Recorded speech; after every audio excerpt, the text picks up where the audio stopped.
Hello guys, lakad-lakad tayo.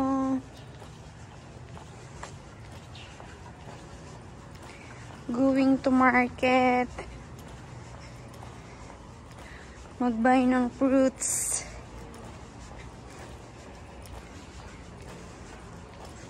Kailangan ng fruits sa katawan kasi tumatanda na.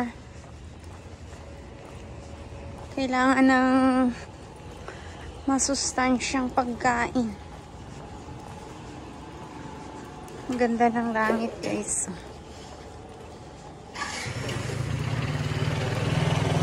Mainit pala. Hindi ako nakapagdala ng payong.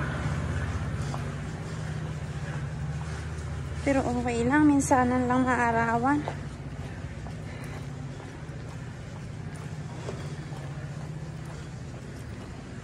Talagang sinadya akong maglakad-lakad ngayon, gawa na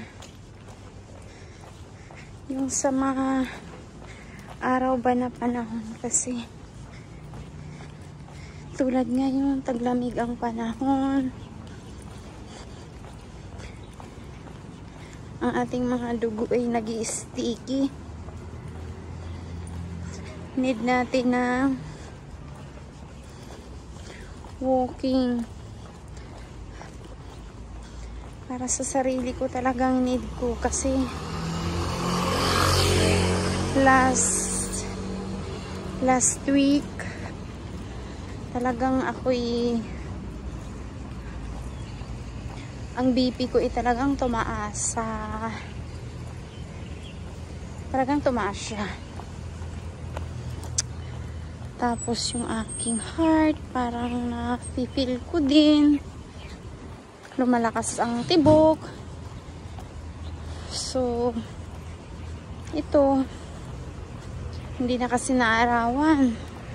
Malamig pa ang panahon, hindi na pinapawisan. Kaya, siguro, ganun ang nangyayari.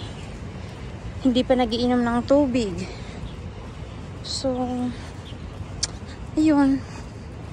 Sabi ng doktor, nag-sticky ang aking dugo. Kaya guys, ang masasabi ko lang sa inyo, water talaga is the best.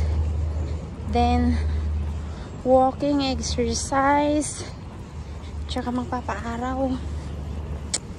Ako kasi guys, sa totoo lang, takot ako sa araw. Kasi, bukod sa, yun kasi ako'y bata pa, kwento ko sa inyo ha.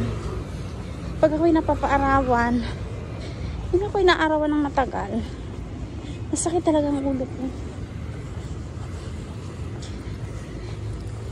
Kasi nung kami bata pa, kami mayroong maisan, so kami yung naglilinis ng maisan, so mainit yun. Ayun, talagang ako'y nagrereklamo sa mother ko kasi sa father namin hindi kami makapagreklamo kasi stricto yun. Yung father namin. Kaya sa mother lang ako pwedeng magreklamo. Yung bang makapaglambing. Kaya ayun. So hanggang ngayon, yung init na yung araw, yung init ng araw, ay ko talagang na-expose sana sa ganun.